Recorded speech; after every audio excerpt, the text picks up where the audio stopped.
Hello बच्चों, नमस्कार, good morning. कैसे हैं सभी लोग? उम्मीद करता हूं बहुत अच्छे होंगे, बेहतर होंगे। तो ट्रेन चैप्टर की आज हम लास्ट क्लास करने वाले हैं, या फिर बोले तो आज एक बहुत बड़ा चैप्टर जिसका नाम समय चाल दूरी को हम एंड कर देंगे। ओवरऑल अगर बात करूं, हालांकि समय चाल दूरी को तो काफी समय पहले हम खत्म कर चुके हैं, तो उसके बाद फिर हमने रेस चैप्टर भी किया, उसके बाद फिर हमने अपना ट्रेन वाला, तो तीनों को हमने अलग अलग चैप्टर के रूप में पढ़ा, लेकिन कंबाइंड तो चैप्टर मानो या ना मानो समय चाल दूरी ही है। तो आज ये चैप्टर एंड होगा और इसका जो मॉक क्विज आपका होगा वो इस सैटरडे को हम करने वाले हैं।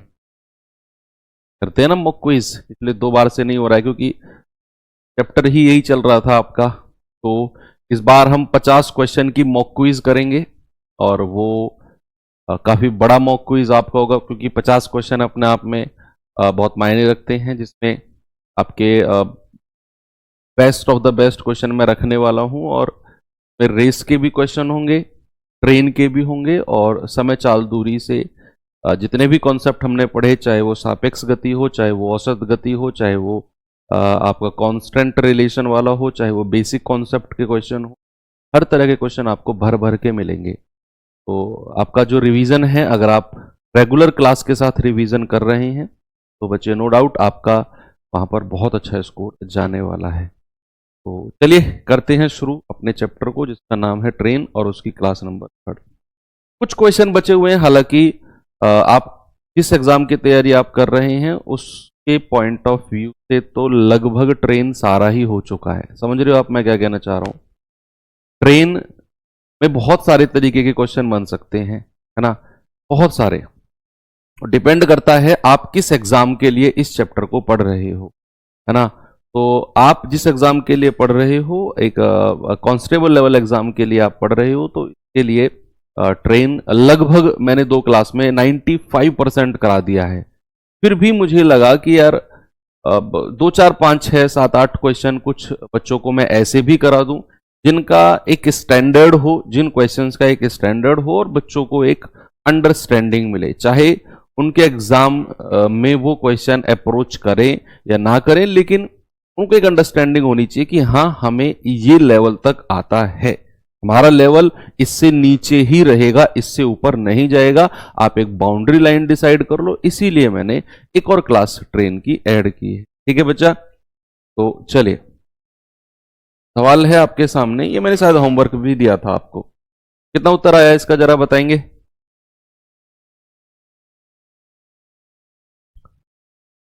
अगला चैप्टर जो हमारा होगा बच्चे, बोट एंड स्ट्रीम, नाव धारा होगा। 2 क्लास का चैप्टर है, बस 20 क्वेश्चन। 20 भी बहुत सारे हैं, लगभग 2 ही 3 टाइप के क्वेश्चन उसमें बनते हैं, तो 10 12 क्वेश्चन में बोट एंड स्ट्रीम खत्म हो जाता है, लेकिन फिर भी मैं और 7 8 क्वेश्चन ऐड कर दूंगा, तो 2 क्लास के लिए हमारा मटेरियल तैयार हो जाएगा। 2 ट्रेन दिल्ली और पटना से चलती हैं और क्रमशः पटना और दिल्ली की ओर जाती हैं। जो दिल्ली से चलते हैं वो पटना की ओर जाती है, जो पटना से चलते हैं वो दिल्ली की ओर जाती है। एक दूसरे को पार करने के बाद वे क्रमशः और वे क्रमशः पटना और दिल्ली पहुंचने में 4 घंटे 48 मिनट और 3 घंटे 20 मिनट का समय लेती हैं। यानी कि जो पहली वाली ट्रेन है दिल्ली से चली है वो लेती है 4 घंटे 48 मिनट,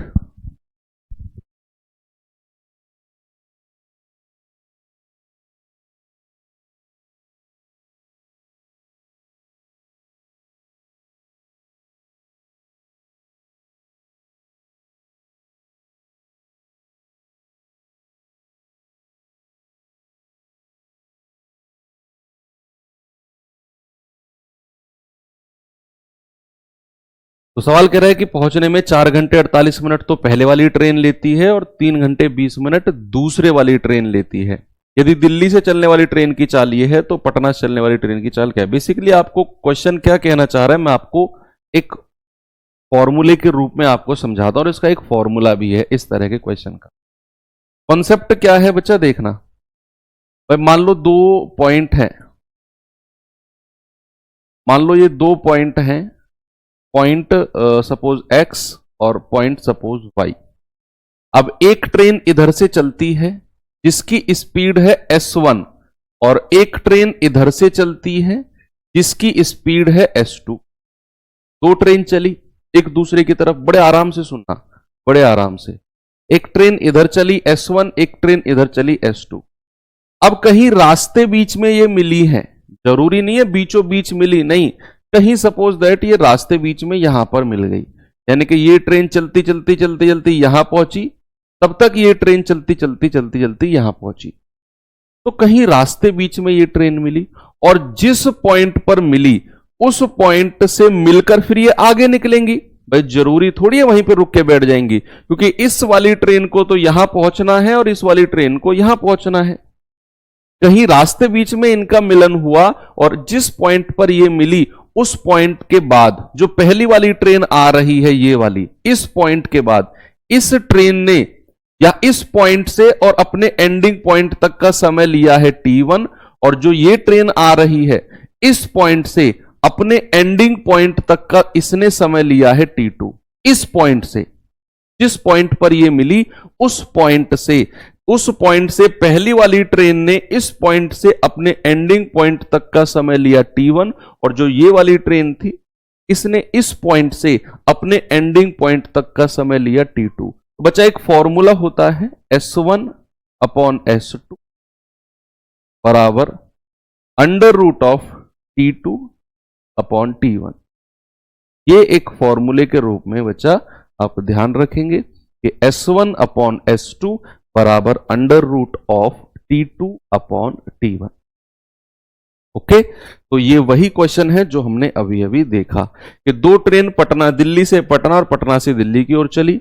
अब देखो यहां से पढ़ो, एक दूसरे को पार करने के बाद, एक दूसरे को जैसे उन्होंने क्रॉस किया तो वो क्रम से पटना, यानी कि जो दिल्ली से चल रही थी वो पटना और जो पटना से चल रही थी वो दिल्ली, पहुंचने में 4 घंटे 48 मिनट पहले वाली ट्रेन, यानी कि ये पहली वाली ट्रेन है तो ये आपका T1 है। जो पहली वाली ट्रेन ने समय लिया, जो पहली वाली ट्रेन थी उसने समय लिया वो T1, और जो दूसरी वाली ट्रेन है उसने समय लिया 3 घंटे 20 मिनट। ठीक है, तो यहां पर हमारा फॉर्मूला हो गया S1 अपॉन S2 बराबर under root of T2 upon T1। S1 क्या है? जो दिल्ली से ट्रेन चली है, दिल्ली से ट्रेन चलने वाली की स्पीड कितनी है? 45, तो 45 अपॉन S2 और T2 अपॉन T1। अब T2 कौन सा होगा? जो दिल्ली वाली ट्रेन है उसका समय T1 और जो पटना वाली ट्रेन है उसका समय T2। तो ये T2 है आपका। इसको सबसे पहले मिनट में ही चेंज कर लो, तो 3 घंटे को मिनट में चेंज करेंगे, 3 गुणा 60 प्लस 20, ये हो जाएगा 200, और इसको मिनट में चेंज करेंगे तो 4 गुणा 60 प्लस 48, ये हो जाएगा 288। ठीक है, तो भैया T2 कितना आ गया? 200, और T1 कितना आ गया? 288 अंडर रूट में। तो 2 से कटेगा 100 बार, 2 से कटेगा 144 बार, तो हो जाएगा 45 बटे S2, और 100 अगर अंडर रूट में है तो 10 बाहर आएगा, और 144 है तो 12 बाहर आएगा। तो भाई ये 5 दूनी 10, 5 नाम 45, 2 से जाएगा 6 बार, और क्रॉस मल्टीप्लाई करेंगे, 9 छिक्के कितना होता है? 9 छिक्के 54, यानी कि पटना वाली ट्रेन है उसकी चाल आ जाएगी 54 किलोमीटर पर आवर। एक अच्छा क्वेश्चन है। मैंने स्टार्टिंग में बोला था कि आज के क्वेश्चन लगभग वो क्वेश्चन होंगे जो एक अच्छे लेवल के होंगे, जो इस आज का जो ट्रेन का लेवल रहेगा क्वेश्चन का, याद रखना बच्चे, आपका लेवल इससे नीचे ही रहेगा, इससे ऊपर नहीं जाएगा। ज्यादा अच्छा बना तो इसके लेवल में आ जाएगा, ऐसे क्वेश्चन आ जाएंगे, लेकिन इससे ऊपर कभी नहीं जाएगा, भरोसा रखो।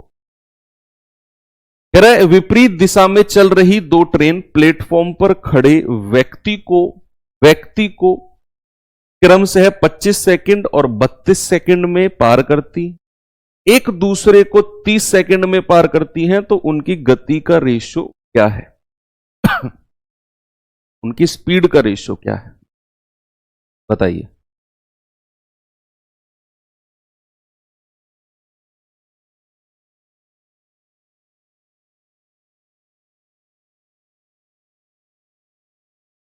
What is the ratio of their speed?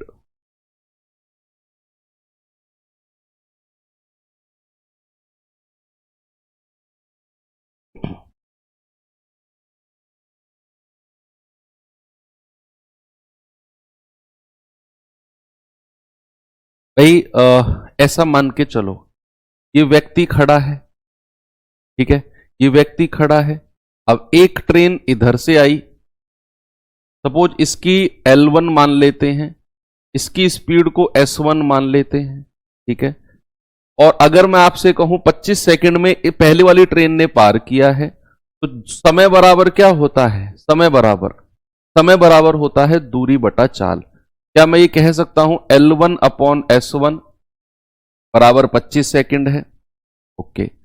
दूसरी ट्रेन अपोजिट डायरेक्शन से आई है, सपोज इसकी L2 है और ये S2 है। दूसरी वाली ने उस व्यक्ति को पार किया है 32 सेकंड में, तो क्या मैं ये कह सकता हूं कि L2 बराबर क्या हो जाएगा? L2 कह रहा हूं दूरी बटा चाल L2 अपॉन S2। और ये समय कितना दे रखा है दूसरा? 32 सेकंड।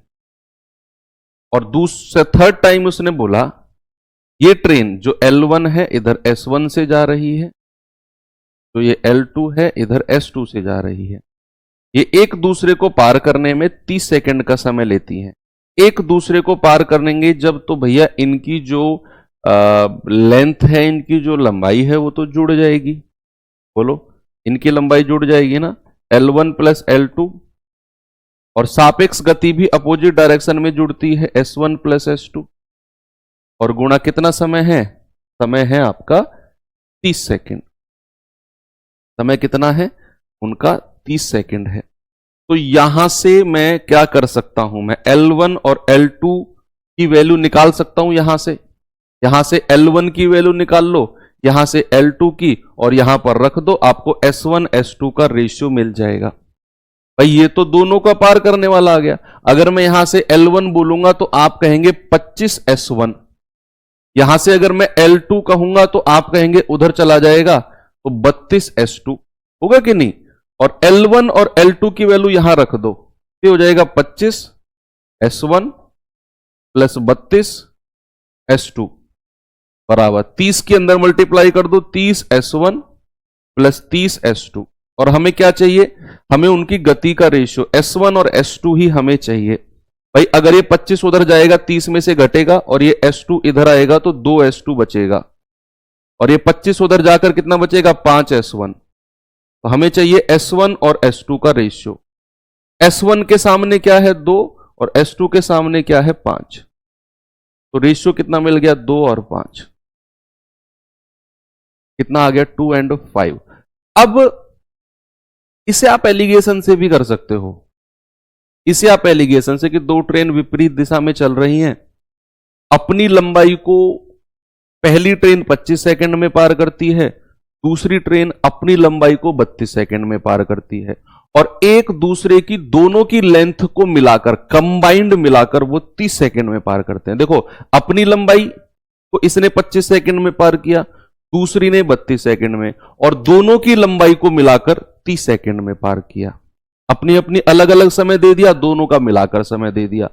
इसने अपनी को 25 सेकंड में, इसने 32 सेकंड में, और दोनों की मिलाकर लंबाई, भाई जब वो एक दूसरे को पार करेंगे तो दोनों की लंबाई मिल जाएगी, यस और नो? तो भैया अपनी अपनी लंबाई का समय और दोनों की लंबाई का समय, तो आप कहेंगे 2 और आप कहेंगे 5। 2-5 का रेशियो एलिगेशन से भी आप कह सकते हो, और इधर आपको मैंने डिटेल में बता ही दिया है। ठीक है बच्चा, आगे बढ़े।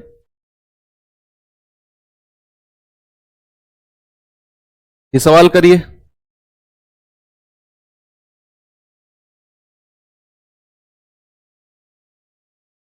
इसका जवाब बताओ। सवाल है 140 मीटर और 160 मीटर लंबी दो ट्रेन समांतर लाइन पर, एक 40 किलोमीटर पर आवर की चाल से और दूसरी 50 किलोमीटर पर आवर की चाल से एक दूसरे की ओर दौड़ रही हैं। अच्छा, जिस क्षण वे दोनों ट्रेन आपस में मिली, ऐसे मिली फेस टू फेस, उसके बाद उन्हें एक दूसरे को पार करने में कितना समय लेगा? देखो, ऐसे आई सामने, जिस टाइम वो फेस टू फेस मिली, एक दूसरे को पार करने का समय, वही बेसिक क्वेश्चन जो मैंने आपको ट्रेन की पहली क्लास में कराया था कि दो ट्रेन एक दूसरे को पार करने में जब बात करेंगी तो उनकी लंबाई आपस में हमेशा जुड़ेगी। भैया एक डीएसटी का रूल लगाएंगे, distance equal to speed into time. तो डिस्टेंस तो दोनों का जुड़ेगा 140 प्लस 160, और सापेक्ष गति अपोजिट डायरेक्शन में ऐड होती है। और चूंकि ये किलोमीटर पर आवर में है तो इसको 5/18 से मल्टीप्लाई करके मीटर पर सेकंड में चेंज कर लो। तो ये आ जाएगा 300, ये आ जाएगा 90 गुणा 5/18 गुणा टाइम, 18 पंजे 90, तो टाइम आ जाएगा आपका 300/5 पूरे 25, 25 एकम 25, 25 दूनी 50, तो टाइम आ गया आपका 12 सेकंड। ऑप्शन नंबर सी हमारा सही है।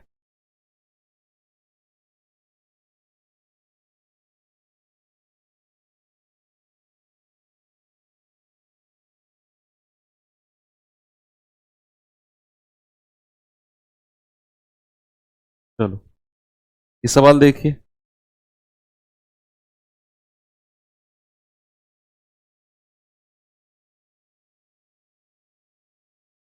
एक ट्रेन 600 मीटर भूमि की सुरंग को 54 सेकंड में पार कर सकती, और यह 36 सेकंड में 350 मीटर लंबे पुल को पार कर सकती। ये क्वेश्चन तो हमने उसमें भी किया था ना, मॉक टेस्ट में जो यूट्यूब पर होता है, उसमें भी किया था। निम्नलिखित में से कौन सा कथन सही है? ट्रेन की गति 60 किलोमीटर पर आवर है या ट्रेन की लंबाई 150 मीटर है? भाई ऐसा कॉन्सेप्ट के क्वेश्चन तो कल हमने कर लिए थे। एक ट्रेन 600 मीटर भूमि की सुरंग को तो 54 सेकंड में, यानी कि 600 मीटर की टनल है जिसको उसने 54 सेकंड में, एक्चुअल में 54 सेकंड में उसने सुरंग को और अपनी लंबाई को पार किया था। फिर कह रहा है कि 36 सेकंड में 350 मीटर लंबे पुल को। भाई 350 मीटर लंबे पुल को और अपनी खुद की लंबाई को उसने 36 सेकंड में पार किया है। तो भैया आप समझ गए ना, ट्रेन ने अपनी खुद की लंबाई प्लस 600 मीटर लंबाई को 54 सेकंड में पार किया, और 350 ट्रेन ने अपनी खुद की लंबाई और 350 मीटर लंबाई को उसने 36 सेकंड में पार किया। अब आप एक चीज यहां पर नोटिस करेंगे बच्चा, कि ट्रेन ने अपनी लंबाई को तो दोनों केस में पार किया है। भाई 54 सेकंड में भी जब वो चल रही है तब भी उसने अपनी लंबाई को पार किया, और जब वो 36 सेकंड चल रही है तब भी अपनी लंबाई। तो फिर ये जो 54 सेकंड और 36 सेकंड का 18 सेकंड का जो गैप आया, अपना दिमाग लगाओ ये किसकी वजह से आया होगा? भाई ट्रेन की लंबाई तो दोनों केस में पार हो रही है, तो फिर 54 और 36 जो 18 सेकंड का गैप है, क्या ये 600 और 350 का जो डिफरेंस है 250 मीटर की वजह से आया होगा? भाई जब वो ट्रेन 600 मीटर चल रही है तो उसको 54 सेकंड लग रहे हैं, जैसे ही उसने 350 मीटर किया घटाकर, उसे 36 सेकंड लगने लग गए, यानी कि ये 250 मीटर का गैप इस 18 सेकंड के इक्विवेलेंट होगा। क्या मैं ये कह सकता हूं कि वो ट्रेन 18 सेकंड में 250 मीटर जाती है? क्या वो ट्रेन 18 सेकंड में 250 मीटर जाती है? यस, यस और नो? और अगर मैं उसकी लेंथ निकालने जाऊंगा तो वो ट्रेन 36 सेकंड में कितना जाएगी, जरा मुझे बताना। भाई 18 का डबल कर दो, 18 का डबल ही तो 36 होता है, तो 36 सेकंड में कितना जाएगी, इधर भी डबल कर दो, 36 सेकंड में जाएगी 500 मीटर। देखते रहना, हमें पता चल गया वो ट्रेन 18 सेकंड में 250 मीटर जाती है। मैंने कहा 18 का डबल करना जरा, 36 सेकंड में कितना जाएगी, 250 का डबल 500। तो सर डबल क्यों किया? क्योंकि मुझे पता करना है कि उस ट्रेन ने 36 सेकंड में एक्चुअल की दूरी चली कितनी है, एक्चुअल में उसने डिस्टेंस कितनी ट्रेवल की 36 सेकंड में, तो उसने 500 मीटर, और उस 500 मीटर में 350 मीटर का तो प्लेटफॉर्म है, तो ट्रेन की लंबाई कितनी आ जाएगी, 500 माइनस 350 यानी कि 150 मीटर। तो ट्रेन की लंबाई 150 मीटर है। ऑप्शन नंबर बी तो आपका सही हो गया, यानी कि स्टेटमेंट 2 तो आपका सही हो गया कि ट्रेन की लेंथ तो 150 मीटर है। अब ट्रेन की स्पीड अगर हमें निकालनी है तो देखो भाई 18 सेकंड में 250 मीटर, एक सेकंड में कितना, 250/18, और आपको पता है कि एक सेकंड में चली गई दूरी ही क्या होती है, एक सेकंड में चली गई दूरी ही उसकी चाल होती है, और ये मीटर पर सेकंड में है, लेकिन हमें किलोमीटर पर आवर में निकालना है। तो 250/18 को किससे मल्टीप्लाई करेंगे, 18/5 से, ये आपका किलोमीटर पर आवर में हो जाएगा। 50, 18 से 18 गया, यानी कि 50 किलोमीटर पर आवर। पहले स्टेटमेंट में कह रहा है कि ट्रेन की चाल 60 किलोमीटर पर आवर है ना, यानी कि आपका ऑप्शन 2 स्टेटमेंट बी बिल्कुल सही है। ये क्वेश्चन हमने प्रैक्टिस सेट में भी करा लिया था। तो चलिए करते हैं अगला क्वेश्चन। अच्छा क्वेश्चन था, स्टार लगाना, आपके लेटेस्ट किसी एग्जाम एसएससी जीडी में पूछा गया क्वेश्चन है ना। ये सवाल देखिए,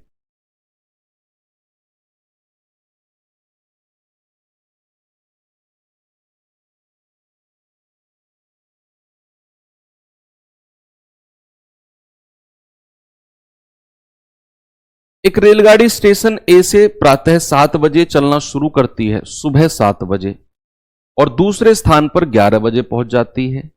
दूसरी रेलगाड़ी स्टेशन बी से 8 बजे चलती है और स्टेशन ए पर 11:30 बजे पहुंच जाती है। बताइए दोनों रेलगाड़ी कितने बजे एक दूसरे को पार करेंगी। बड़ा अच्छा क्वेश्चन। ये जो सवाल आपके सामने है, इसमें बच्चे एक स्पेशल टाइप का क्वेश्चन इसको हम बोलते हैं जब हम पढ़ते हैं इसे ट्रेन में।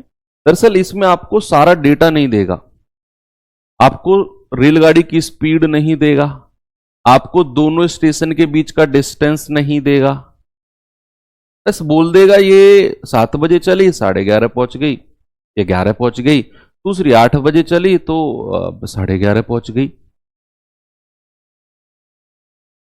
ठीक है ना। तो फिर हमें ऐसे क्वेश्चन में बहुत सारी चीजें अपनी तरफ से एज्यूम करनी पड़ती हैं। देखो दो स्टेशन ए हैं, ए और बी। एक ट्रेन चली है सुबह 7 बजे और ये पहुंच गई है 11 बजे। कितने घंटे लगे इसको जाने में? टोटल समय सर इसको 4 आवर लगे।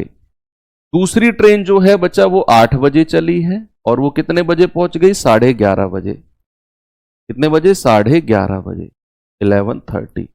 इसको कितना समय लगा है जी? इसको लगा है 3.5 घंटे, या फिर मैं कहूंगा 7/2 घंटे। तो प्रॉब्लम है, बस इतना डेटा हमें दिया है और बोल रहा है कितने बजे एक दूसरे देंगी। ऐसे सवालों में हम क्या करते हैं, हम इन दोनों पॉइंट के बीच का जो डिस्टेंस है उसे कुछ मानते हैं, और वो क्या मानते हैं? LCM of time, LCM of 4 और 7/2। तो 4 और 7 का एलसीएम कितना हो गया? 28, और 2 और इसका एचसीएफ हो गया 1, यानी कि 4 और 7 का एलसीएम कितना है? 28। 7 के नीचे 2 है, उससे फर्क नहीं पड़ता, क्योंकि आपको पता है अगर a/b और c/d का एलसीएम लेते हैं तो ऊपर वाली संख्या का एलसीएम और नीचे वाली का एचसीएफ। तो 2 और इसके नीचे अगर मैं 1 मान लूं तो 2 और 1 का एचसीएफ 1 ही होगा। इसीलिए मैंने कहा कि 7 और 4 का एलसीएम कितना आ गया? 28। तो मान के चलो कि 28 इन दोनों स्टेशन के बीच का डिस्टेंस है, ऐसे मान लो। हमेशा आपको ऐसे क्वेश्चन में यही करना है, 28 इन दोनों के बीच का डिस्टेंस है। अब जैसे ही आपको डिस्टेंस मिल गया, आप इनकी स्पीड निकाल दोगे। पहली वाली की चाल क्या हो जाएगी? दूरी बटे समय, 28/4। तो पहले वाले की स्पीड आ गई 7। दूसरे वाले की स्पीड आ जाएगी दूरी बटे समय, 28/7, और ये बटा 2 ऊपर चला जाएगा। 7 चौको 28 और 4 दूनी 8। दूसरे वाले की स्पीड मिल गई आपको 8। ऐसा बचा ही क्या है? याद करो कल एक क्वेश्चन मैंने कराया था और बहुत जोर देकर मैंने ये बात बोली थी कि जब भी आपको ऐसे क्वेश्चन मिले जिनमें समय दिया होता है कि वो ट्रेन इतने बजे चली, वो ट्रेन उतने बजे चली, हमेशा चलने का समय बराबर करना होता है। बोलो याद है कि नहीं? ऑलवेज आपको क्या करना है? उनके चलने का समय बच्चा बराबर करना है। अब ये ट्रेन चली है 7 बजे, ये ट्रेन चली है 8 बजे। याद करो कल एक क्वेश्चन मैंने ऐसा कराया था आपको, एक ट्रेन 7 बजे चली, दूसरी 8 बजे। तो पहले कौन सी चली है? 7 बजे। आप मुझे बताओ 8 बजे तक ये ट्रेन कितनी चल चुकी होगी? भाई 7 बजे से 8 बजे तक 1 घंटा, और उसकी स्पीड कितनी है? 7 किलोमीटर पर आवर। तो ये तो 7 किलोमीटर चल चुकी होगी पहली ट्रेन, 7 किलोमीटर। 28 में से 7 गया, कितना? 21। अब इनके बीच का डिस्टेंस कितना बचा है? 21 किलोमीटर। इनका समय बराबर कर दिया, यहां भी 8 बज चुके हैं, यहां भी 8। आपको यही करना है, समय बराबर करना है। तो ये ट्रेन 7 बजे से 8 बजे तक कितना किलोमीटर, 1 घंटे में कितना, 7 किलोमीटर। हमने टोटल डिस्टेंस में से 7 हटा दिया तो बचा 21 किलोमीटर। यानी कि अभी उनके बीच का डिस्टेंस कितना है, 21, और 8 बज चुके हैं दोनों तरफ, यहां भी और यहां भी। तो 8 बजे के बाद की कैलकुलेशन अब मैं करूंगा। 8 बजे के बाद, 8 बजे के बाद भैया डीएसटी का रूल लगा दो। डिस्टेंस कितनी है 8 बजे के बाद इन दोनों के बीच की, 21। सापेक्ष गति दोनों की जुड़ेगी 7 + 8 और गुणा टाइम। तो टाइम कितना आ जाएगा, 21 बटे 8 7 15। तो 3 पंजे 15, 3 सत्ते 21, यानी कि 7/5 आवर। तो 7/5 आवर को मैं क्या बोलूंगा, मैं कहूंगा 5 एकम 5, 1 घंटा, और आगे बचा कितना, 2/5 घंटे। इसको 60 से मल्टीप्लाई करके मिनट में बदल दो, 12 पंजे 60 और 12 दूनी 24, 1 घंटा 24 मिनट। यानी कि भैया 8 बजे के बाद, 8 बजे के बाद उन्हें मिलने में 1 घंटा 24 मिनट का समय लगेगा। तो क्या मैं अगर इसमें 1 घंटा 24 मिनट ऐड कर दूं तो क्या उनको जो मिलने का समय है वो 9:24 होगा? बोलो, क्या उनके मिलने का जो समय होगा वो 9:24 होगा कि नहीं? ये बहुत अच्छा क्वेश्चन है, डबल स्टार ये क्वेश्चन मांगता है। बहुत अच्छा सवाल है। इसमें हमें कुछ डेटा दिया ही नहीं था, बहुत सारा डेटा हमने अपनी तरफ से माना। हमें दिया हुआ था ये ट्रेन 7 बजे चली, 11 बजे पहुंच गई, 8 बजे चली, 11:30 पहुंच गई। इसने लिया 4 घंटा, इसने लिया 7/2 घंटा, यानी कि 3.5। हमें फिर इन दोनों के बीच का डिस्टेंस कुछ मानना था, तो मैंने 4 और 7 का एलसीएम 28, इसके बीच का डिस्टेंस मान लिया। अब डिस्टेंस माना तो फिर चाल भी पता होनी चाहिए। तो दूरी बटा समय 7, दूरी बटा समय 8, चाल स्पीड मिल गई। अब मैंने कहा कि इनके चलने का समय हमेशा बराबर होना चाहिए ऐसे सवालों में। तो ये 8 बजे चली है, ये 7, तो 7 बजे से 8 बजे तक ये ट्रेन कितने घंटे चली, 1 घंटे, और 1 घंटे में कितना चल गई, 7 किलोमीटर, और टोटल है 28। 28 में से 7 हटा दो, बची 21 किलोमीटर। यानी कि 8 बजे के बाद इनके बीच की दूरी है 21, सापेक्ष गति 8 7 15 गुणा समय, इनको लगा 1 घंटा, 2/5 घंटे अलग से 60 से मल्टीप्लाई करके मिनट में चेंज कर लिया, तो 1 घंटा 24 मिनट। 8 बजे में अगर मैं 1 घंटा 24 मिनट ऐड करूंगा तो बच्चा आ जाएगा 9:24। रिपीट हो गया। आगे बढ़े, चलो ये सवाल देखिए। इसे करिए। आज के क्वेश्चन सारे बेहतरीन है, सारे, इससे तो नीचे रहेगा लेवल।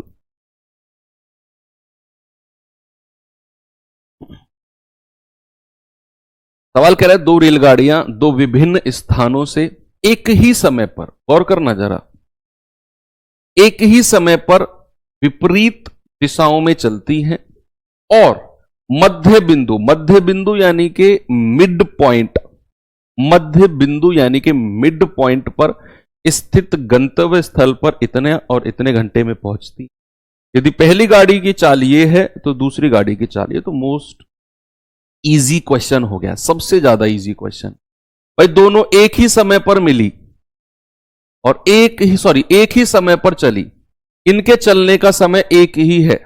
तो मान लो कि ये इसकी स्पीड है s1 और इसकी स्पीड है s2, ठीक है, और ये बिल्कुल मिड पॉइंट पर मिली है, और सवाल ने बोला एक ही समय पर चली है और बिल्कुल मिड पॉइंट। ये मिड पॉइंट का मतलब क्या है, जितनी डिस्टेंस यहां से यहां की होगी उतनी ही डिस्टेंस यहां से यहां होगी। अच्छा, अब आप मुझे एक बात बताओ, अगर वो ट्रेन एक ही समय पर चली है और मिड पॉइंट पर मिली, तो मिड पॉइंट यानी कि मध्य बिंदु पर मिलने का मतलब है कि जितनी दूरी इस वाली ट्रेन ने चली होगी उतनी ही दूरी इस वाली ट्रेन ने चली होगी।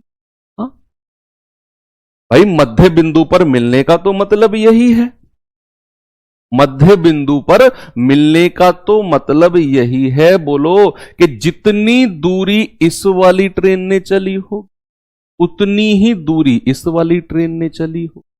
ये आपका मिड पॉइंट है। तो क्या यहां पर डिस्टेंस बराबर हो गया? क्या यहां पर दूरी बराबर हो गई? दूरी बराबर हो गई। बोलो, क्या डिस्टेंस कांस्टेंट हो गया? क्या डिस्टेंस कांस्टेंट है कि नहीं? मध्य बिंदु पर मिलने का तो यही मतलब है। और अगर दूरी बराबर है तो जो रेशियो इनकी स्पीड का होगा उसका उल्टा समय का हो जाएगा, या फिर हमें समय का रेशियो दिया हुआ है तो जो रेशियो टाइम का होगा, 3×3 = 9, 9 और 1 10/3 रेशियो, 5×4 = 20, 20 और 4 24/5, 24/5। क्रॉस मल्टीप्लाई करेंगे, क्रॉस मल्टीप्लाई या फिर 2×5 = 10, 2 से जाएगा 12 बार, क्रॉस मल्टीप्लाई करेंगे 25 रेशियो, 12×3 = 36। तो चाल का रेशियो स्पीड का रेशियो क्या हो जाएगा? जस्ट उल्टा, 36 और 25 स्पीड का रेशियो। आपको क्या दिया हुआ है? यदि पहली वाली की स्पीड 80 किलोमीटर पर आवर है तो 36 यूनिट का मतलब कितना है? 80 किलोमीटर पर आवर। एक यूनिट का मतलब 80/36, 4 नाम 36, 20 चौके 80, तो 25 का मतलब कितना हो जाएगा? 25 गुणा 20/9, यानी कि 500/9। तो यह आ जाएगा 55 सही 5/9। ऑप्शन नंबर सी हमारा सही जवाब है, 55 सही 5/9। ओके, क्योंकि डिस्टेंस कांस्टेंट था। मिड पॉइंट पर मिलने का मतलब है जितनी दूरी इसने चली उतनी ही दूरी इसने चली, और दूरी कांस्टेंट है तो समय का रेशियो ले लिया जो दिया हुआ है समय, उसका उल्टा रेशियो स्पीड का कर देंगे। पहली वाली की स्पीड 80 दे रखी है, दूसरे वाली की हमने निकाल दी। ओके, चलो आगे चलते।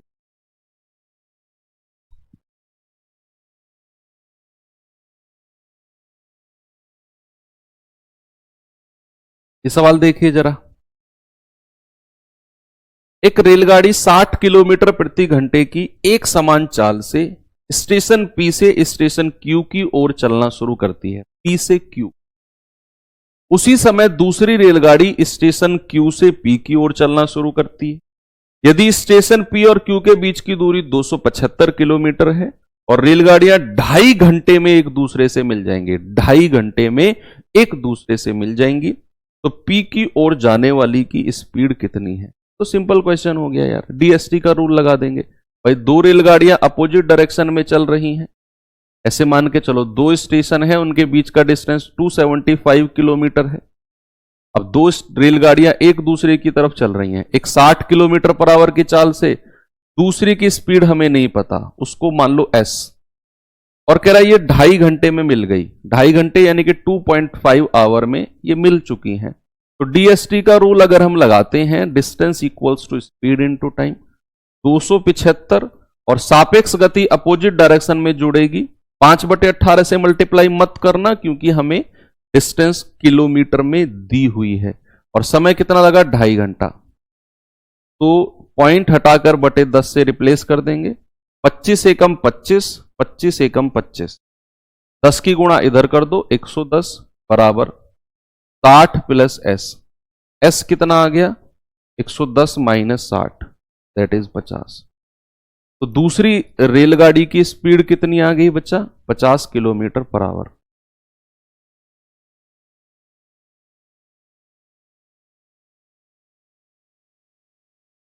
ठीक है, ओके। शायद अगर आप एग्जाम से 2 महीने पहले, 3 महीने पहले, या फिर जब इसका 2.0 बैच आएगा उस टाइम पे आप पढ़ रहे होंगे, तो शायद मैं इस लेवल के क्वेश्चन वहां पे ना कराऊं बच्चों, कि वहां पे जब भी 2.0 बैच आता है तो एग्जाम से 2-3 महीने पहले आता है वो, उसमें हम इतने डिटेल में चीजें नहीं कराते हैं। उसमें हम सीधे एग्जाम ओरिएंटेड, जो एग्जाम से रिलेटेड है वही कराते हैं। लेकिन मेरा पर्सनल मानना है कि आप जब पढ़ रहे हो ना तो फिर अच्छे से पढ़ो, क्योंकि ये आपका बेस्ट टाइम है और इस टाइम में आप अपने लेवल के इर्द गिर्द थोड़ा सा बढ़ के चीजों को कर सकते हो। ठीक है, चलो ओके, आगे बढ़ते हैं। ये सवाल करिए जरा।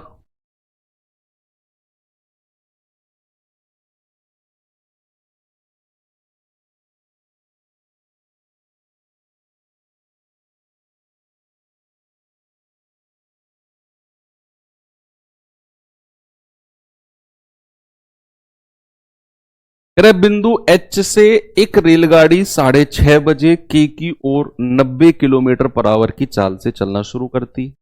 एक अन्य रेलगाड़ी 7:30 बजे के से एच की ओर चलना शुरू करती है 72 की चाल से। दोनों रेलगाड़ियां जे पर 11:30 बजे मिली। एच जे और के जे की लंबाई क्या होगी? देखो सवाल हो सकता है आपको समझ में ना आया हो, मैं समझाता हूं। ये आपका एच है और ये आपका के है, 2 पॉइंट है यहां पर सामने, देखो पूरा क्वेश्चन समझ में आ जाएगा। अब ये कहीं यहां पर जे पॉइंट है, जरूरी नहीं है ये मिड है, जरूरी नहीं ये मध्य बिंदु, कहीं बीच में है जे। अब सवाल कहता है एक गाड़ी इधर से 6:30 बजे चली और दूसरी रेलगाड़ी इधर से चली है कितने बजे? दूसरी रेलगाड़ी 7:30 बजे चली है। ठीक है, इसकी जो स्पीड है वो 90 है और इसकी जो स्पीड है वो है कितनी? दूसरी वाली की 72। अब सवाल कहता है कि वो कहीं पॉइंट जे पर, बिंदु जे पर 11:30 बजे मिली है। ये वाली ट्रेन यहां, ये वाली ट्रेन यहां कितने बजे? 11:30 बजे। कितने बजे बच्चा? 11:30 बजे ये मिल गई। कह रहा है एच से जे की दूरी और जे से के की दूरी का रेशियो बताओ क्या है। बच्चा एक बात बताओ, ये तो बहुत सिंपल क्वेश्चन हो गया कि अगर ये ट्रेन 6:30 बजे चली और इस पॉइंट पे कितने बजे पहुंची? 11:30 बजे, तो इसको कितना घंटा लगा है? 5 घंटे। बोलो हां। अगर ये ट्रेन 7:30 बजे चली और इस पॉइंट पर 11:30 बजे पहुंची तो इसको कितना लगा? 4 घंटा। भाई इस वाली ट्रेन को कितना समय लगा? 5 घंटा। 11:30 बजे मिलने का समय दे दिया हमको, 11:30 बजे मिली है वो, तो ये ट्रेन 5 घंटे लेती है और ये ट्रेन 4 घंटे लेती है। बस दूरी निकाल दो, दूरी बराबर क्या होता है? चाल गुणा समय। चाल कितना है? चाल है आपका 90, समय कितना लगा? 5 घंटे। चाल है 72, समय कितना लगा? 4 घंटे। अब ये मत कहना सर इनके चलने का समय बराबर, भाई वो रटने वाला कॉन्सेप्ट की बात मत करना कमेंट में बिल्कुल भी कि सर इनके चलने का समय बराबर। भाई साहब वो समय बराबर तब करते हैं जब हमें उनके मिलने का समय निकालना होता है। यहां तो मिलने का समय दे दिया 11:30 बजे, तो फिर तो हमें पता चल गया कि ये तो 5 घंटे दौड़ के आई है और ये 4 घंटे दौड़ के आई है, तो उससे तो कोई मतलब नहीं रह जाता कि उनका समय बराबर करना है। वो कब करते हैं? जब हमें उनके मीटिंग पॉइंट का टाइम निकालना होता है। तो ये आ गया 450 और ये आ गया 4 दूनी 8, 4 सत्ते 28, 288। कितने से चला जाएगा? 9 से चला जाएगा, 9 3 27, 9 दूनी 18, 9 पंजे 45, 2 से चला जाएगा 16, 2 से चला जाएगा 25। ठीक है, तो 25 16 आपका आंसर आ जाएगा ऑप्शन नंबर ए। ओके चलो ठीक है, तो चीजें एंड हो गई यहां पर। बाकी तो आपका ये चैप्टर अब एंड है। अब हम जो करेंगे कल बच्चे आपका बोट एंड स्ट्रीम होगा, नाव धारा, बोट एंड स्ट्रीम, नाव धारा। ठीक है, कॉन्सेप्ट कुछ कुछ समय चाल दूरी से ही मिलते हुए हैं। देखो मैं पहले ही अनाउंस कर रहा हूं, सैटरडे आपका मॉक क्विज होगा और ये वाली मॉक क्विज अच्छी होने वाली है क्योंकि इसमें 50 क्वेश्चन होंगे। 50 क्वेश्चन होंगे इसमें, समय चाल दूरी, time speed distance plus race plus train, तीनों के क्वेश्चन होंगे इसमें। ठीक है, 50 क्वेश्चन में समय आपका सुबह 11 बजे ओपन हो जाएगा सैटरडे को। और कितना टाइम दे जाए आपको? 50 मिनट बहुत हैं क्या? 50 मिनट काफी होनी चाहिए 50 क्वेश्चन के लिए, 50 मिनट बहुत होती। तो जब आपको 20 क्वेश्चन होते हैं तो 1 घंटे के एग्जाम में 20 मिनट ही मिलती हैं मैथ के लिए। 20 दूनी 40, 50 मिनट बहुत है। यही तो खेल है, सारा खेल समय का ही तो है। 50 मिनट रख देंगे, 60 मिनट का है। 1 घंटा चाहिए तुम्हें 50 क्वेश्चन को सॉल्व करने के लिए। चलो 1 घंटा कर दिया, ठीक है 1 घंटा कर दिया। तुम भी क्या याद रखोगे? ओके, तो अच्छे से रिवीजन कर लो। बाकी मिलेंगे कल। Thank you, bye bye.